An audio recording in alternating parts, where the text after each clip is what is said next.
everyone. My name is Maribel Rodriguez, and I am the Program Associate at Prince George's County Memorial Library System with the Intercultural Services Department. We are delighted to have the Prince George's County Office of Human Rights in this partnership as a co host, Kyla Hannington, who works with. Oh, wait, I said that. um, and tonight is a pre launch special event for our upcoming novel, The Waves Take You Home, which publishes soon on March 19th. Oh, so I should probably show you the book. Here it is. So I'll tell you later and tell you now. Please look for it, wait for it, and buy it. And so I'll say right now. Oh, I said that already. And look for it also in the local library here at PGCMLS. It's a wonderful book. This is a heartfelt story about how places we run away from hold the answers to our deepest challenges. The death of V's grandmother brings her home, where she must face the past in order to become the heir, not just to a family restaurant, but to her own destiny. So we are so happy to welcome now the author, María Alejandra Barrios Vélez. Oh, María thank Alejandra, oh, go ahead. you. Yeah, no. María Alejandra is a writer born in Barranquilla, Colombia. She has a master's in creative writing from the University of Manchester, currently lives in Brooklyn with her husband and her dog, Gus. She was a 2020 Smoke Long Flash Fiction Fellow, and her stories have been published in numerous literary magazines. The Waves Take You Home is Maria's debut, inspired by the resilience and strength of the woman in her family and the Caribbean city she spent most of her life in. Maria, welcome, and I'll leave the floor to you. Hi, everyone. I am so delighted to be here. Kyla and Maribel, thank you so much for having me. So that was a wonderful introduction, and I have the book as well. This is the final copy. It is a beautiful book. It's gorgeous. Yeah, I'm so grateful with like how beautiful the designer for the cover is called Rasen Maniki, and she did such an incredible work. So I'm going to read a little bit from the book, and I'm going to read from chapter 5. And this is when B. Sanoguera, my protagonist, arrives to Colombia after the death of her abuela and sees the family restaurant for the first time. Caminito was for a long time one of the most elegant restaurants in the neighborhood of Barrio Prado in Barranquilla. It was the place where my mother got married twice and I had my first kiss. It was also the place that had been the center of all of our lives for all of us. Caminito was more of a home than the house was. It was the place where Abuela, Mama, and I had eaten most of our meals and had had family fights and quarrels. It was the only place I wanted to take refuge in after a long day. It always smelled the same, like azafran and tomatoes sizzling in olive oil. There were now dust and spider webs in the corners of the restaurant. The wooden furniture was beaten by comején, termites, that bug that eats everything, the paper, the pictures, the furniture, the bug that eats memories. Our memories. My family's memories were destroyed by that white miniature bug. And yet, before her death, I dreamed about Abuela almost every night, about her smell of bitter lemons, sugar, and salt, the smell of her kitchen, the sweet scent of the things she used to cook. I dreamed about the places she used to take me for pastelitos de guayaba, the places that were now closed, of the hot smell of the sizzling oil that fried the hojaldre that she covered with a thin layer of granulated sugar while it was still warm. I dreamed about her lazy eye, which she got fixed later in life. I dreamed about her rudeness, her awareness of how much, how often, and how far people will go in order to hurt you. Caminito had an Argentine name, even though it was Spanish food. The restaurant was named after an Argentine tango, but was dedicated to my Spanish bisabuela and the memory of her Spanish Colombian immigrant recipes. That afternoon after the funeral, I walked around the restaurant. It was daunting to see the passage of time in a place that Abuela had fought so hard to maintain. I passed my hands up over the old dusty tablecloths. Abuela, who once who once was on top of every imperfection in the restaurant, hadn't noticed the browning edges of the fabric. There were signs of humidity damage on the walls. If Abuela had been healthy, she would have painted the walls herself. For her, everything always had to be spotless. I stood by the kitchen door where she used to stand to observe the happy customers, the tables, and the infinite noise of a busy restaurant. Soon, my old memories of the restaurant would be replaced with the restaurant in its current form, a shadow of the place that had cost Abuela a life of sacrifice. Seeing the place like this felt like a second death of Abuela, one that would extend until the restaurant finally collapsed and became a ruin. Caminito, our inheritance. I pass a hand over the tablecloth fabric, reminiscing about more opulent times. Friday nights in Caminito were an event in Barrio Prado. If I closed my eyes, I could see Abuela standing in the dining room, talking to customers and making sure that everyone enjoyed their food. She loved seeing empty plates, people asking for more food and complimenting her sazon. At home, Abuela was strict, but in the restaurant, she would laugh expansively, with a hand on her belly showing her uneven teeth. Doña Emilia Sanoguera dressed up for her clients. She loved to wear black and pearls. She levitated around her restaurant, proud in her steps.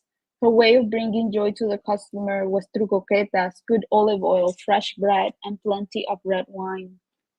I could almost see her standing by the counter, tapping her red heels and telling me to go back home. There was no place in the restaurant for me.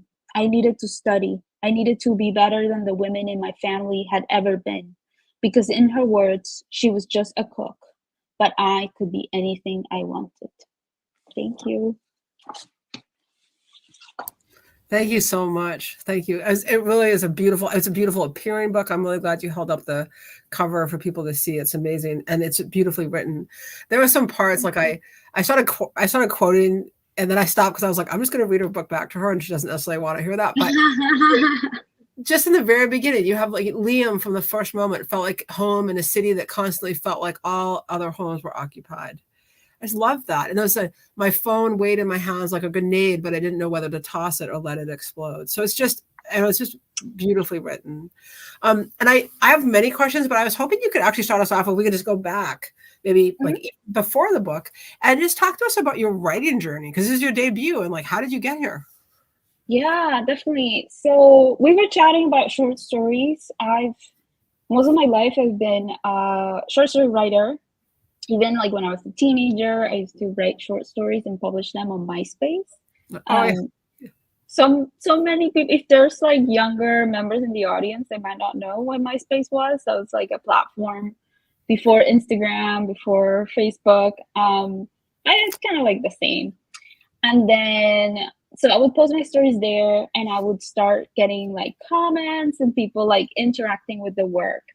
And that was like my first taste with having an audience and having people like engage with my work. So that was pretty cool. And then I just kept going. And then hopefully my stories got better. I don't know. And then in 2020, I wrote this novel. And it was a pandemic novel. I was about to ask if it was a pandemic novel. Okay. All right. Yes. It was obviously it was a very difficult year. My abuela got diagnosed with cancer that year, and due to my visa situation that year and the pandemic, I couldn't go to say goodbye. So there was like a lot of things happening that year in terms of like saying goodbye to a loved one and also dealing with the world shutting down, and I needed to put those emotions somewhere, and that's how the story got started, with all that grief. Me trying to find a vessel for it. And then so you had so first of all, congratulations for doing something fruitful during the early parts of the pandemic. Because I stress ate peanut M&Ms, and I'm not joking. So when I meet people, because I've met other people who like got their health journey or wrote a book, Like I think Ross Gay's The Book of Delights was written during the pandemic as well. And I so didn't know I that. really admire people who do that. So um what so you finished the book, and then how was it for you to find a publisher? How was that experience? Yeah, so it was it was not it was one of those things that looking back it kind of felt meant to be. I was I finished this book and I wrote it as a part of a class. I love writing classes. I'm one of those people. I love taking them. I love learning in general, and I'm a teacher, so I should say Oh, that. Um, but yeah, so I took a writing class that lasted for a year, and it was the goal of the class was to write a novel. So there were 10 of us, and we were all like turning in pages.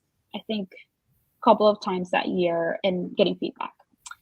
At the end of that year, they did like a mini podcast with everyone's excerpts that they sent to agents and industry professionals. I recorded my podcast or like my excerpt, and I was like, nothing will come out of this, I'm sure.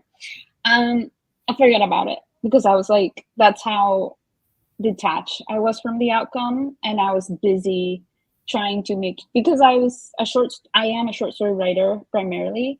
I was like, okay, now I have this 80,000 mhm. word manuscript, and I had no idea how to revise this huge book. Like, what do I do? So I started revising it and just getting very frustrated.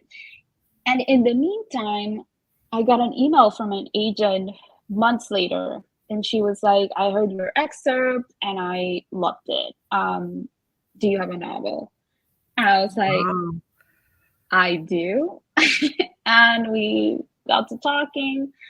She was amazing. I had a great gut feeling about her, and yeah, after many rounds of revision together, we went on submission. Submission is like when your literary agent sends the book to publishers in the hopes that they'll buy it. And yeah, we got an offer, and that was 2 years ago. Wow. Oh, it takes a long time, but good for you though. That's a wonderful story. Thank you for sharing that. Maribel, do you? I'm being a question. Go ahead. Absolutely. Wow, I mean, in that, well, first of all, congratulations with Thank you. staying confident in the process and persisting during a really difficult time, Mhm. given that you were going through a lot personally as well. And I mean, just the chapter 5 that you read, it just spurs up so much and so many Mm. questions. One of which is, when did you discover that Caminito and Abuela needed to be the foundational anchors for this story? Mm. Mhm. That's a beautiful question. That was the first scene that came to me. I was like in a coffee shop in Kingston in New York, and I was sitting and I opened my computer and I was like, I just had this idea of a woman arriving home after many years, sitting there and just looking at a restaurant that was had been beautiful once, had been like the pillar of the community at one point, and what now was like completely almost in ruins and just like not looking like it used to, and all those feelings of like guilt and sadness. And that was the first scene of the book. So basically I kind of built the book around that scene because that scene was like so revelatory to me. It was like, okay, this restaurant belongs to her abuela. The restaurant looks like this because the abuela's sick. And then I just started like weaving in scenes around that. Um, first, that used to be the first chapter for the longest time, but now it's not. Now it's like chapter 5. Yeah.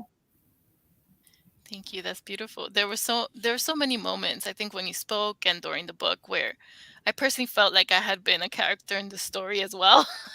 Oh, I love uh, that. yes, I think even just making Caminito so foundational, it Mhm. really made your senses alive when you're listening about or you're reading and you're thinking about the food that you're describing, Mhm. and you're just almost there kind of smelling all these great aromas and feeling the heat of the kitchen. It's just marvelous. It kind of takes you there. So Oh, that thank that's you. why I asked that question. It just makes the whole experience of reading for a foodie very enjoyable. But Yes, I love food too. yeah, but that chapter has so many themes that we could Mhm. pull from, like when you talk about abuela sacrifices, Mm, and I think of her and many Colombian women, but even women in general, right, that are in the search for freedom, or based Mhm. on their decisions are yearning for freedom, not just for themselves, but mhm. like abuela, for that next generation, their daughters and their granddaughters, and what it means to break those generational cycles, which I think is a pattern throughout the story as well. And what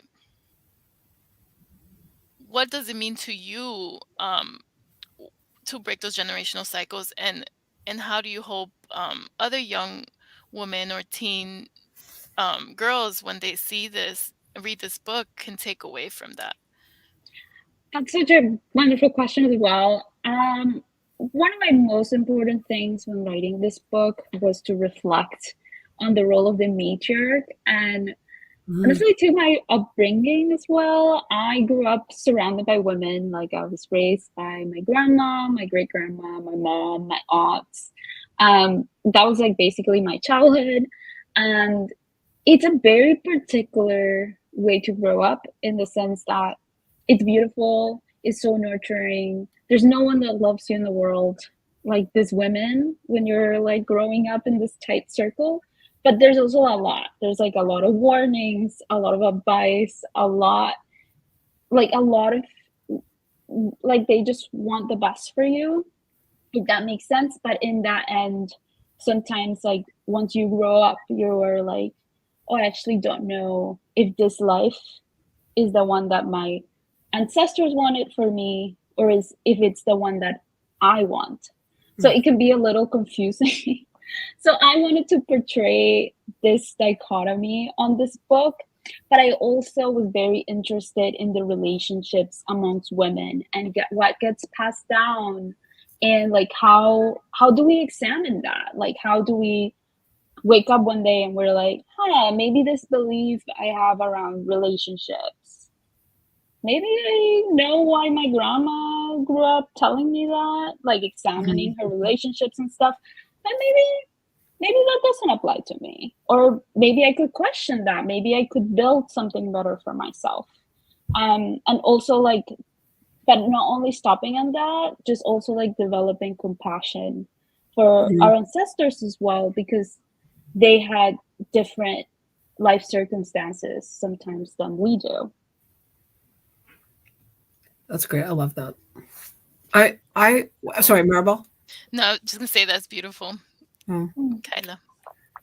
I was thinking one of, and I think this leads into a question I have, which is that different types of love are evident in the book. I Mhm. felt in some ways the book was really a study on love, and I was wondering if you could talk about that.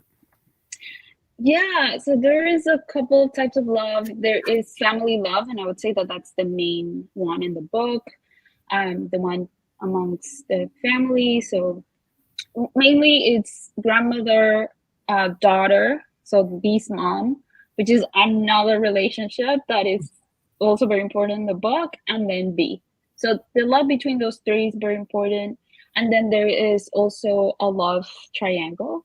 There is B has a boyfriend that she's had for a long time in New York, and a very steady relationship with him. And then in Colombia, there's this man that she was very attached to, loved when she was a teenager, and now she hasn't seen him in a long time, sees him again, and then there's a lot of confusing feelings about, um, yeah, about which road she should take.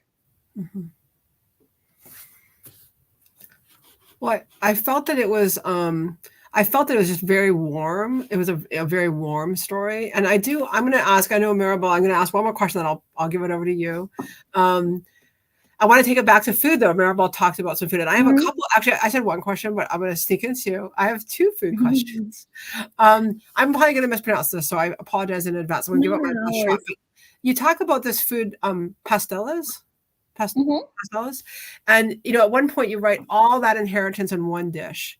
And I Mhm. love that. I love that description. I was wondering, could you tell us, just talk about that? And actually, the food in general. I mean, as Maribel said, it's just luscious with these descriptions of food. So if you could just talk about that, maybe just in general, like the role food plays in this book and how you came to that.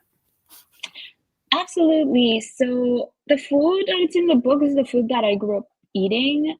So I am Colombian, but my mom and no, my great grandma, great grandma, uh, came to Colombia from Spain. So basically, the food that I grew up eating was a mix of Colombian Spanish recipes. And food is very important in my family, and it's like this whole affair. So pasteles, for example, is a recipe that my family cooks around Christmas. And for those of you who don't know, actually pasteles is kind of interesting because in Latin America it can mean a lot of things. For like different countries, it means different things. For us, and only in Colombia, there's like different ways of making pasteles, but the way that we make it is like rice, chicken, pork, egg, vegetables, and it's like this delicious rice that gets cooked for a long time. And something that I wanted to show in the book is that food is never just food. Like food can carry a lot of history, love, but it could also be the center of so much drama. Like who's cooking what, who's doing who's not doing it right, and all these things that can happen around food. So I wanted to show the delicious food, but I also wanted to show um, all the drama that can ensue around food. Right, it's not simple. The idea of the comfortable family meal is probably more of an idea than necessarily something that a lot of people have the opportunity to experience. I thought it was. I mean, I love that. Maribel, do you? I can. Let me hand it over to you, Maribel. Okay, I know you're eager to ask the other food questions, so I'm fine with. I mean, I love food, so I'm just like, okay, let's talk about food. But if you didn't have the other food question, I have some quotes that I pulled from your book, and one that really struck me was, "You can't heal and close cycles if you don't Mhm. look," and that was by Doña Rocio. Um, if you wanted to kind of reflect on that one, and it ties into that fundamental first scene that you had in your mind of going back Mhm. home. Like a lot of, I think, immigrants, you go back home, and there are a lot of wounds there, or even in the Mhm. United States, you go back home to your home state, and it just everything, all these feelings flush back that you didn't even know you had to heal something. But yeah, love to hear your point of view. Yeah, definitely. So that's something that I've been reflecting about a lot lately, and at the time that I wrote the book as well. Sometimes it's just like so easy to not look. It's almost like when you hurt yourself and you know there's blood, like you can feel it, but you're like, I can't look. I can't look because like looking is just gonna make it hurt worse, although it already hurts. So I was reflecting in that about my character B being a little bit, or not a little bit, a lot, very avoidant of her situation and what was happening around her with like her family. At that moment in the book, she and her mom never get along well. Um, for a long chunk of the book. So she's reflecting about that. She's like avoiding making a decision about where to go home or what to do with the restaurant. And it's easy just to like just be like, nah, I'm not gonna deal with this. But then I think Rocio, who is this kind of mentor, makes her look at that moment and makes her like stop and ask herself like, maybe I should start thinking about these things before we go any further.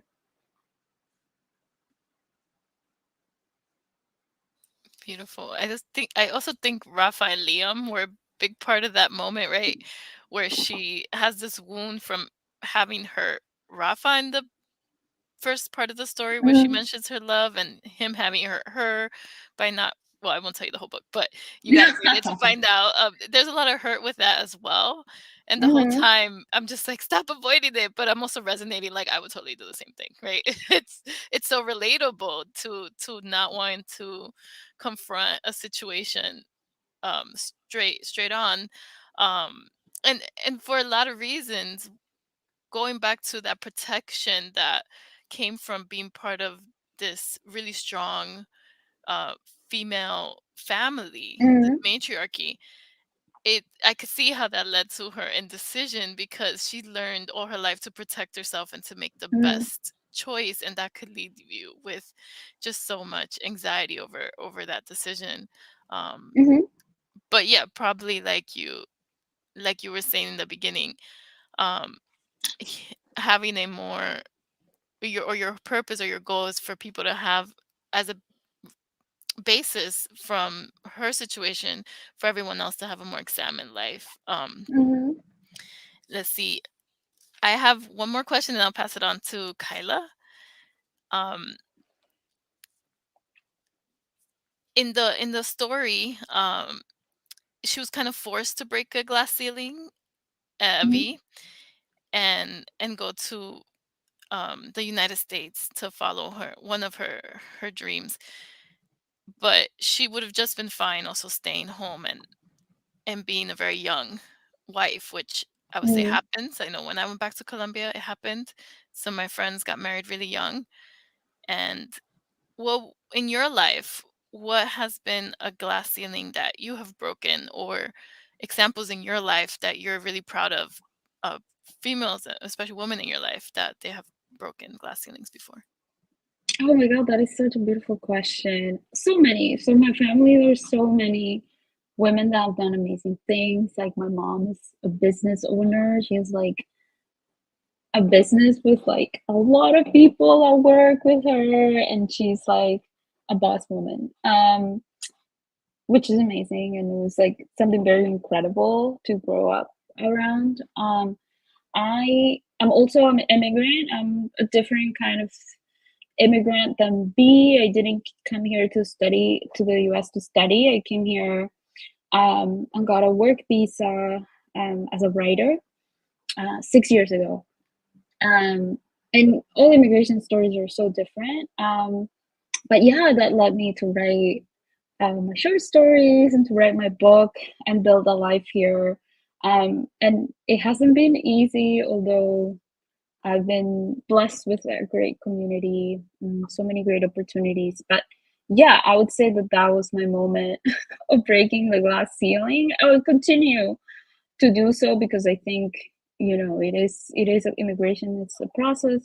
Um, but yeah, coming here by myself, building a community, um, is is very very challenging, and I it was like a moment where I had to that led me to examine a lot of things too.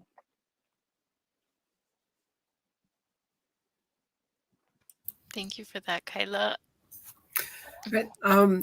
There's a scene, well, there's several scenes in the book where with the ref. I mean, so this is one of those things where when you're interviewing Mhm. an author and its book hasn't come out yet, you have to like really pick what you ask because Yeah, for yes. everybody at home, like you haven't read the book yet. I'm trying not to spoil it and like trying to find the places where I can say things aren't going to get away. So I'm going to give Mhm. it a shot right now. The scenes where with a restaurant, there's some financial challenges with the restaurant, Mhm. and they're talking about food, and V is like remembering food that her grandmother would make, like that she would feed them at home sometimes, that maybe the restaurant maybe got, or she would try to do maybe really elevated dishes, but at home there was food that they had. And there's a line in there that says, well, perhaps we can play with some of the grandmother's more humble dishes. The restaurant can Mhm. go from being classy Spanish Colombian food to a mixture of affordable Mediterranean and Spanish food. That's a wink to the immigrants. And so I love that part. And it had me thinking about a conversation I've had with a friend who has talked about her own, or I think we've actually talked together about like our own journeys about like, how come the food that our grandmothers made aren't good enough for us now, Mhm. and why do we sometimes reject that, or have a complicated relationship between the at-home food, this food that's prepared with so much love and tenderness and creativity, that we somehow experience it as being like less than some other Mhm. type of food. So can we talk about that a little bit? Yeah, you're actually just I've been on TikTok lately a lot more than I should. And I was like, someone said something about the struggle food, Mm. which I thought it was so funny, like how they put that term, like what you're talking about, Yeah. like the grandmas that made the struggle food, you know. But yeah, I think it's so interesting. My grandma always used to tell me the stories about the food that she would make when they didn't have any money growing up, and she would just like, my mom will now call me and be like, "Oh, I am really craving that rice with eggs that your grandma used to make," or "I'm really craving tortilla española," which is like eggs, potatoes, and onions, which is Mm. like some of the cheapest things that you can find in a supermarket. Yeah, so all of these things I feel like are so important because we have so many memories associated with them and so much love. And it's almost like you can't recreate it again. Like once Mhm. it's like Mm. the best tortilla española, or the best memories of food that you have are the ones when you ate it when you were little, and then you can make it, but it's not gonna be as good. Um, Mm. so yeah, that was something that I wanted to talk about in the book. Um, but I also wanted the characters to also begin changing the relationship with food, and what food is presentable for the restaurant, and what food they wanted to highlight and why. Right, right. Yeah, I really like that. Thank you very much. Maribel, do you? Yes, of course. And if anyone in the chat, Mhm. any of our viewers also have questions, feel free. Otherwise, we will continue asking questions. Um, so one of the things I realized in your book that was just so fascinating is you've taken a a small element of magic realism Mhm. and sort of added this element of spirits, or the I won't tell you everything, but someone comes back as you can probably guess what it is, as a ghost. And um it just makes me wonder, what does this element mean to you as a writer, and why was it so important to include it in your story? Mhm. Yeah, so the grandma comes back as a ghost. I don't think that's a spoiler, so we can say it. And so many things inspire me to make this decision. So I grew up around ghost stories. My grandma would tell me a lot of ghost stories growing up. In my culture, I think it's more common. People will discuss those stories, and there's like, it never is like the follow-up question. It's never like, "Oh my god, are you okay?" It's more like, "What happened and how was it, like how," like a lot of like questions about details. So I always thought that that was super interesting. And everyone has a ghost story in my hometown, it feels like. So I really wanted to explore that, for one. Two, um a lot of Latin America literature that I love, like Gabriel Garcia Marquez, Carlos Fuentes, um, Isabel Allende, who's one of my favorite writers, Lara Esquivel. They all have elements of magical realism, stories of magical realism that I grew up reading. Um, and I think that that influenced me a lot. So I also wanted to explore family relationships after death. So, like, how do we deal with those relationships? How do they change? Because even if, I don't know, readers don't believe in ghosts, I do think that after the death of a loved one, someone that meant a lot to us, we can still ask those questions about our family history and how do we relate with the life they led, um, even if they're not visiting us. So I think like that was also a device to explore that relationship and the intergenerational relationships, etc. That it leads me to a question that I had, and you've touched on it already. So, but I'd like to kind of revisit it, which is kind of midway through the book. Vi learns about her grandmother's relationship with her grandfather, Mm-hmm. and she sees her grandmother as a strong, independent, take charge woman, but about with her spouse, I think she's described as being kind of head bowed.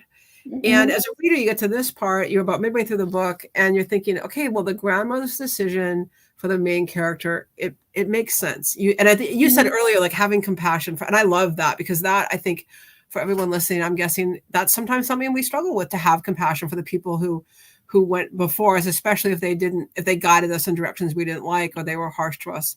But in this, like, I found this part really compelling. And I was wondering if you can talk to us about how you built this part of the story. Yeah, so I think it was a lot about thinking about my main character, starting to think about how to relate to the members of her family and the decisions that they led. So not only for her grandma, for example, her mother is the opposite of her grandma. So her grandmother is, for example, in terms of love, is very practical. She's like, you have to go with the man that is safe. You have to go with the man that maybe you're not like head over heels over, but that you feel like safe and that respects you and that loves you. And then her mother is the opposite. So she's kind of like maybe not diagnosed, but love addicted. Like she's one of those people who's like always chasing the thrill of the first couple of months of a relationship. She's Mm-hmm. always like looking for that. And B is caught in the middle of those two views of love that are very um opposite. And then again, the relationships with men in the family have not been great. So it's not like she has that um like that view or that role model of how they should be.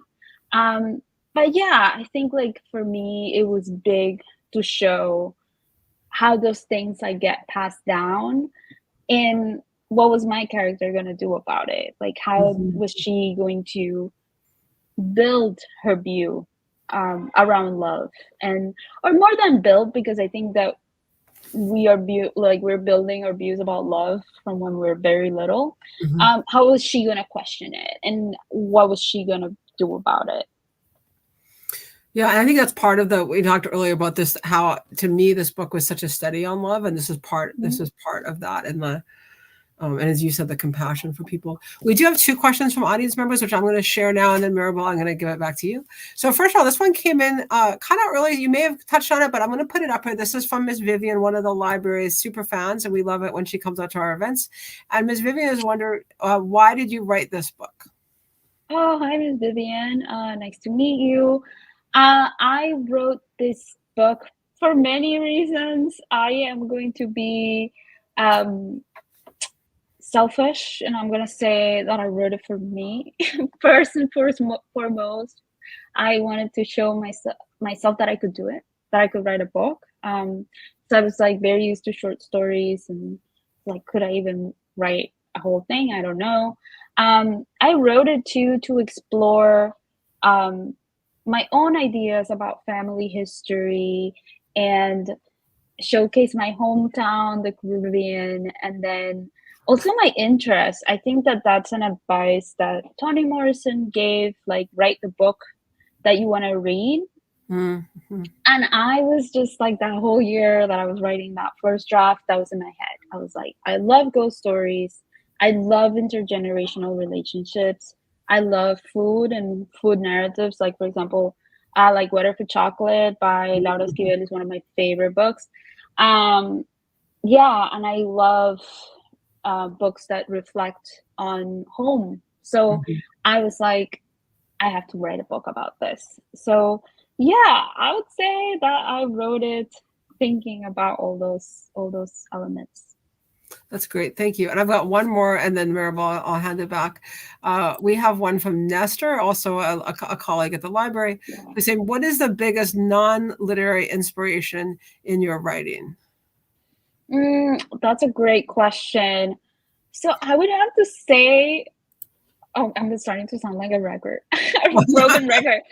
That my grandma and my family, the women in my family, they're just such beautiful, strong, complex women. Like I wish sometimes when they all like get together, I could like take out my phone and just record them all, because Oh, wow. the conversations are just amazing, and the things that they say. So yeah, I think the women in my family, but also I think women in the Caribbean in general. There's a lot of like strong women that are heads of the family, and that due to circumstances it had to be that way. So yeah, I was like, that was like my biggest inspiration. That was not literary. Mm-hmm. Mm-hmm. Thank you. Maribel? That's beautiful. More than a question, I just have to say I absolutely love this book, and I really mean Thank that you. from the heart, because it was like when you said, I'm going to write this for yourself, you really wrote it for someone like me, where I Oh, didn't thank see these you. books growing up. It Mm-hmm. was, and it really did add all these things that I also love, that being somewhere in between cultures, my mom being Colombian, people, in the United States don't always understand. If I had once created an artwork about legends Mm-hmm. in Latin America, which is very similar to this idea of magic realism and ghosts, and these stories that people tell. Like I grew up in the summers of Colombia listening to stories and just wanting to know more, and like what else happened and what happened to the horse and why, and oh my goodness, how could this be, more than real, just interesting things, and just kind of getting crickets, like, oh, I don't really Mm, understand what you're talking about, but feeling like the story really resonated in that way, that shows a side to people who were yearning for that side of themselves, to mm, find belonging. um and belonging, I think, talking about belonging is a beautiful theme that I see in the book, when it's side by side with this idea of love, and the kind of love you choose. I mm-hmm. wanted you to touch base on that as well. Is belonging to who, especially as a Mm-hmm. woman navigating love and navigating work and navigating place, and so Mm. belonging. What did you want people to come out understanding about belonging through your book? That's such a beautiful question, and thank you so much for what you said. That means a lot to me. Um, yeah, so I think belonging, yeah, definitely belonging to yourself.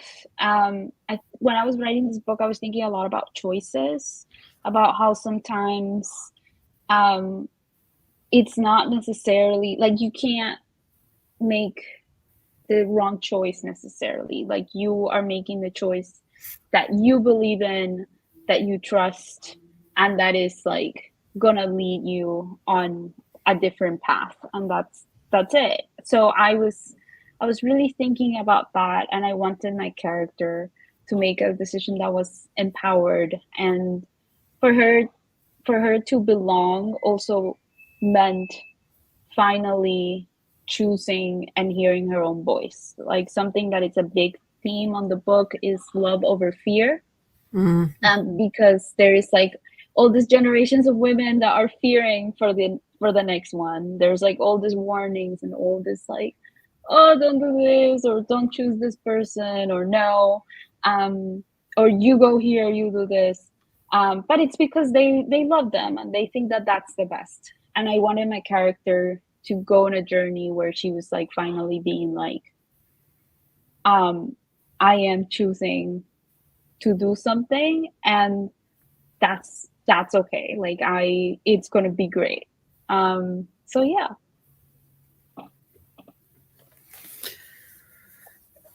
So, and this was just a follow-up. We had a little bit of a conversation with people watching. We had a little bit of conversation before we went live about this, like just how important it is for people to be able to see their stories and their voices and their Mhm. experiences reflected.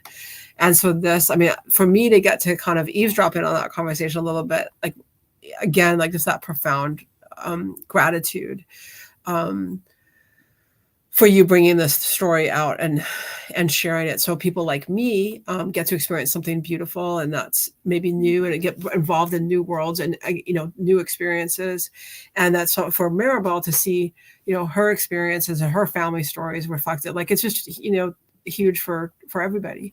Actually, speaking of Maribel, I have a question that pertains to Maribel as a Mhm. surprise. Maribel talks about artivism. I've worked with Maribel a Mhm. lot. I love her so much, and I love she does a that. lot of things with the library and in her personal life that are amazing. And this concept of artivism. And so I wanted to talk to you about, how do you see that this book fit with that concept of art and activism together? Do you see it fitting in that space?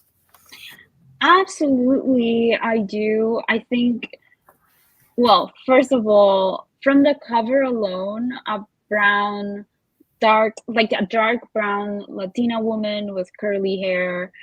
Hmm. That when I was growing up, I did not see that. I grew up in Colombia, so I didn't even grow up here. Like, you would turn on the soap opera, and which I love soap operas, but that's not to this them. But the women were like white, tall, beautiful. You go to Colombia even now, and you look at the beauty advertisements or whatever, and they're mostly white women. Hmm.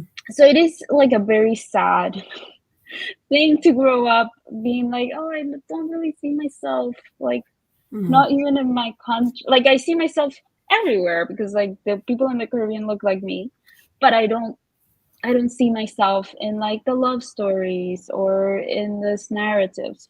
So just carving space to put a woman and put it right on the cover Hmm. is amazing. Like, from that moment, it was very special for me.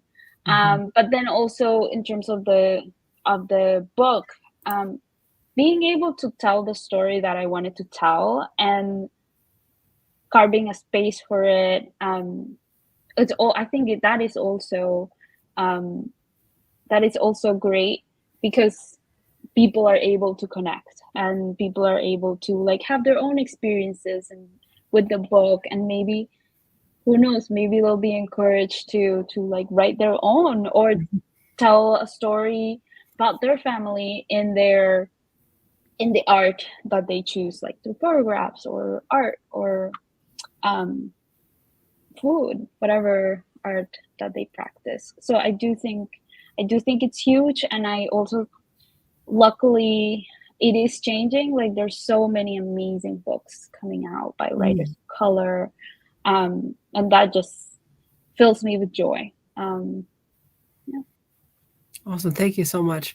We have another question from a viewer, and then Maribel, I'll hand it back. So the question is, what has been the most joyous part of the publishing process? Yeah, so speaking about writers of color coming up with amazing books, Tao Botang is coming up with, who asked the question, Lynn Lee is doing completely fine. And that book is amazing. I recommend it to all the viewers to pre-order it. Sounds like a Um, secret program. So, okay. um, yeah, so the most joyous part of the publishing process, so many. So seeing the cover was a big one. Mhm. Um, oh my gosh. I think, oh, you know what it is? I have a team that my agent and my editor are women of color. So it was so exciting when my editor bought the book, like getting to connect and talk about the story, um, was just amazing. Like, it was like a moment where I was like, oh my god, I feel so lucky that this team came together. That was that was incredible. Getting the blurbs too was also another great moment. Like, when blurbs are when other authors read your work and they give you nice sentences to put on the back of the book. It's so scary. I was like, oh my god, what if like no one likes it? But starting to get that feedback from writers you admire, I also felt very lucky in that moment. All right. Thank you very much for that. That's great. And so I'm not joking. I'll be in touch. We'll be in touch about, we love to highlight, we like to highlight new things. I do want to, I know we're getting a little bit close to time. I will just say Maribel is still with us. She's just having a little bit of problems with her camera. So she's here. She can listen to us. Hopefully we'll just get her back in a moment. I think talking about relatability, there's a line in here. It says, I took a deep breath, staring at those streets, wishing I could take away some of the shame that we felt just for existing and make it disappear. Mm. And that really hit me. Like, that is a line that, you know, is pretty universal. Like, I felt that very deeply. And I want to talk about what it means that a line like that can be so universal. The shame that people, that there's somehow, like, collectively, we feel shame for existing. Like, what does that say? Oh. Yeah, in that moment of the book, it is referring to like how her grandma looked a certain way and she had like a lot of insecurities about her appearance. And I was thinking about how when we grow up, we're constantly hearing these messages about like our mothers or grandmothers or dads even being like, oh, I wish I was smaller, or oh, I'm getting so old, look at my wrinkles, like around my nose or around my eyes and all these things. And that it is like a lot about shame and that we internalize it and make it our own. So yeah, that's where that line came from. Yeah, it was powerful. It was a, you know, I appreciated it. I was really, like, it hit me deeply, but in a good, like, in a good way, which is again, like, you know, a very relatable statement. And I appreciate what you're saying about like the way that we pass on those messages, you know, like whether it's to do with our size or our hair or our face, you know, look at my nose or like whatever the thing is, that we're also sharing that with those who love us and those who are around us. This idea that, you know, if I'm open for critique about these things, and maybe it's, or even that I made a mistake, I just made a mistake one day and I did something that was a bit silly, but I beat myself up about it. I'm also showing those people around me that they should also be hard on themselves for these same things. Like, we can kind of spread that. So, so I mean, it's just, I mean, we can, that's a whole other hour conversation. But I also wanted to talk a little bit about emotionality and the different emotions that are reflected. And I'm specifically going to give one example, but I'm hoping you can sort of speak more generally about the different emotional experiences or ways of expressing. So, Mammy was the kind of woman who always made you look. I said that was another perfect line. It was in my long list of perfect lines.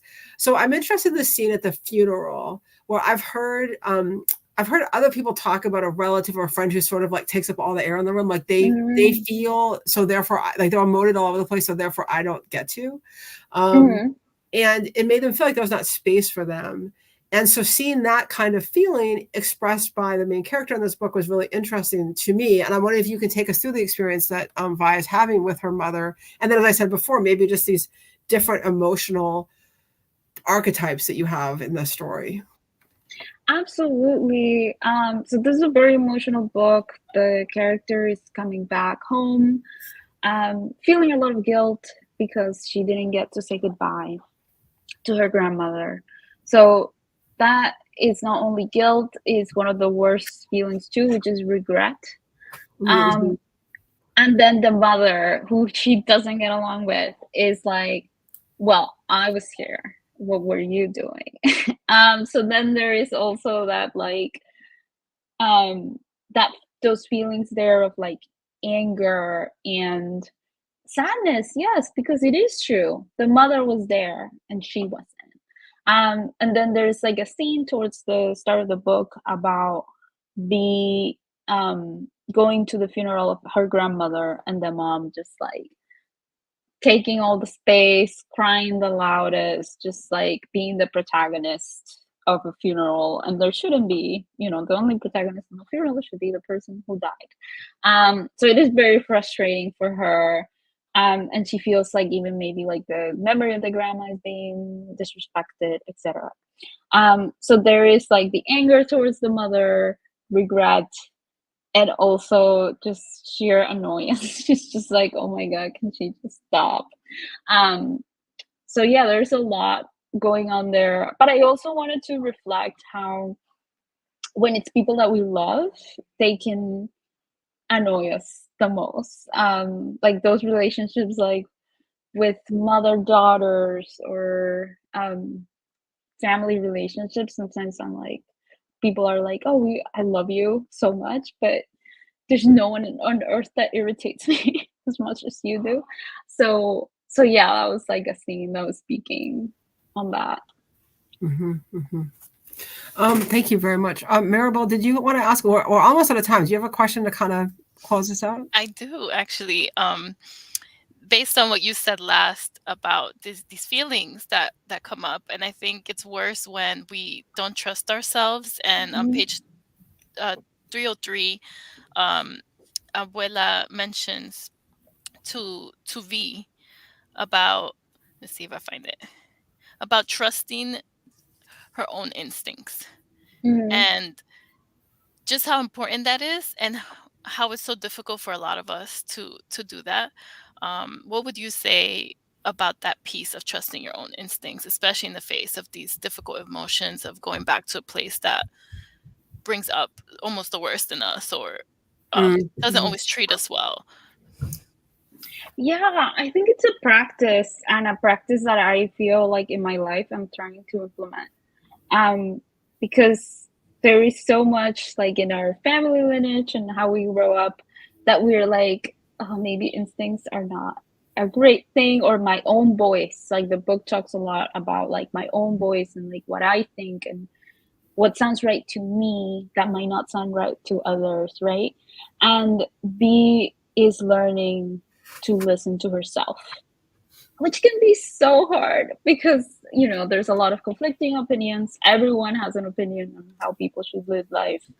um but I think it is a practice. There is no happy ending like in books. I think people, like, at the end of the day, we just have to choose that every day, like trusting ourselves and trusting that the choices that we're making are going to lead us where we need to go. Yeah. So yeah, I'm happy you highlighted that. That is a big part of the book as well. All Thank right. you so much for that one. Kind do we have another minute? Yeah. Oh, yes, we have another minute. Go for it. Absolutely. There's a in the beginning of the book, or somewhere towards the middle, the um bisabuela talks about time being like a caracol, as an Hmm. observation that actually she didn't make, but her husband had made. So what about this idea of time being a caracol? Why incorporating that into the book? And anyway, seen throughout the whole story, it's quite beautiful. Yeah, so that is the idea of like time being circular. And it's funny because I was watching, my husband was showing me the first season of True Detective, and that is also on that show, that concept. But it is like a concept that I think it's in many places. But yeah, I think like the idea is showing how there's so many patterns in life, like throughout history, through our families, that repeat.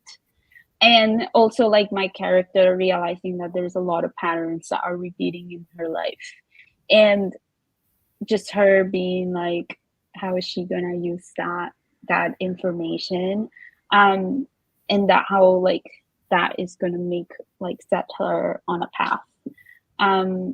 But yeah, so that was the goal of that device. Thank you. And I would say to encourage everyone to read the book. And as a Thank call to you. action, this really is a call to action for many things, like listening to yourself, living Mhm. authentically, self discovery, and breaking those negative cycles, those negative generational cycles. And so, go out there and after reading this book and live your best life, basically.